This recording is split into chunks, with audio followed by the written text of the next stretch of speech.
We're going back to the key battleground state of Wisconsin now, where former US Ambassador to New Zealand, David Huebner, has been poll watching. He's on Vice President Joe Biden's campaign committee and joins me now. Hi, David. How do you reckon Joe Biden will be feeling right about now? Good evening. I think he's feeling fine, actually. In my lifetime, virtually all of the presidential elections we've had have been settled not on election night, but the next day.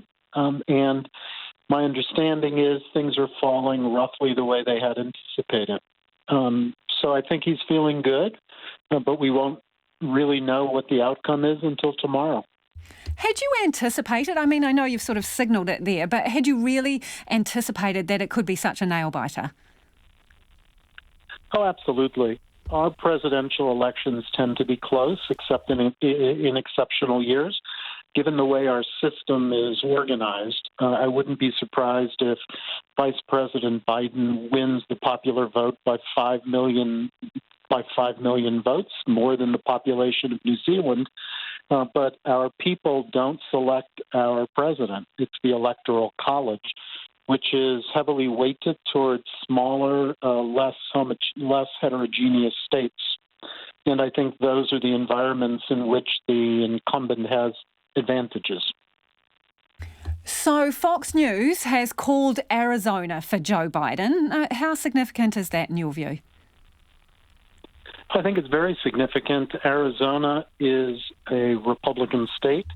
It hasn't gone Democrat in quite some time.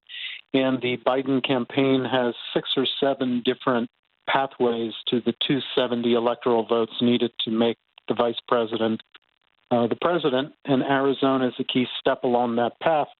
For those who are in other time zones and watching the count come in overnight, I would be looking at Michigan, Wisconsin, and Pennsylvania. That's the most likely pathway to 270 for Vice President Biden. And I think Wisconsin and Michigan will report before Pennsylvania. Pennsylvania is my home state.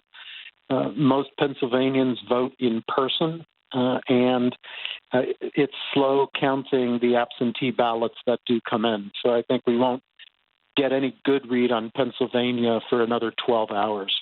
The other 2 states should be reporting more quickly. What do you think has been going on in Florida? Because if we believed the polls, Joe Biden was in good stead in Florida. I haven't looked at them closely enough. Florida is a large, complex state. There are some unique aspects to it, including the Cuban-American community, which tends not to vote the way the rest of the Latino communities in the United States tend to. So I would have to look at the final data more closely to see what occurred there. I don't think anybody was calling Florida as an easy win for the vice president. All the polling I've been seeing has shown it as a toss-up. So I think whatever the margin of victory is for the incumbent, it's not going to be significant. I mean, it's not going to be a rout the way it's been in prior years.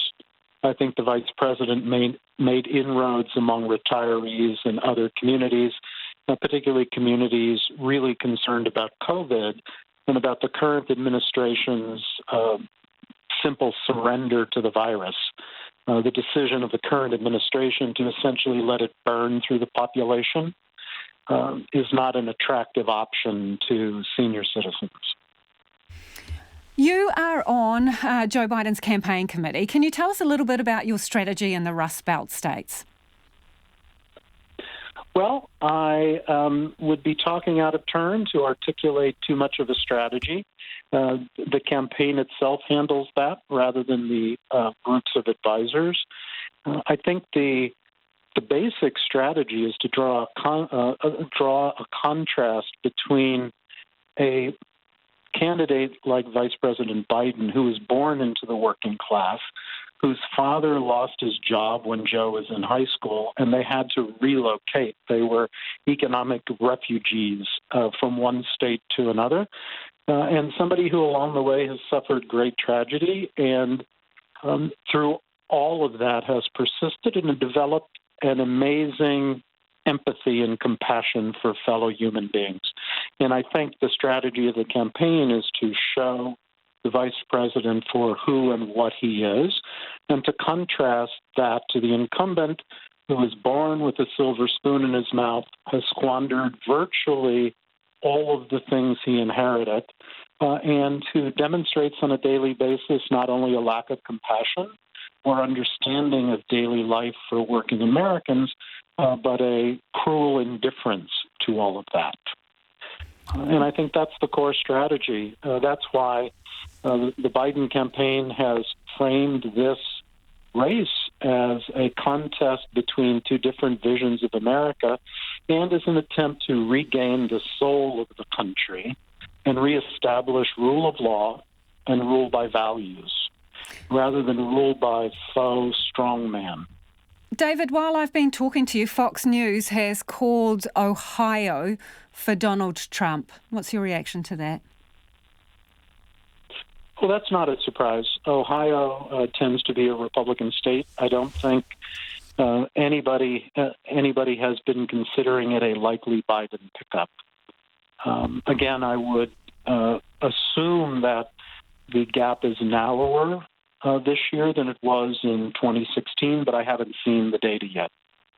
And Iowa as well is looking like a particularly tight race. This is obviously a state that was one of the ones you would have been hoping to flip. Iowa became competitive relatively recently. It would always be nice to pick up a state like Iowa, but it's not an essential part of a path to 270. It's not a surprise that it's competitive.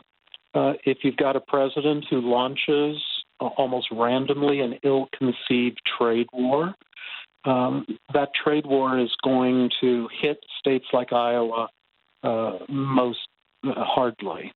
And it has.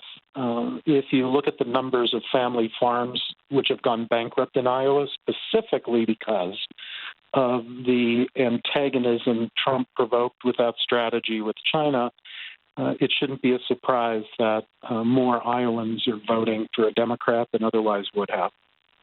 David, appreciate your time this evening. That is David Huebner, who was the US ambassador to New Zealand. He is in the battleground state of Wisconsin and is on Vice President Joe Biden's campaign committee.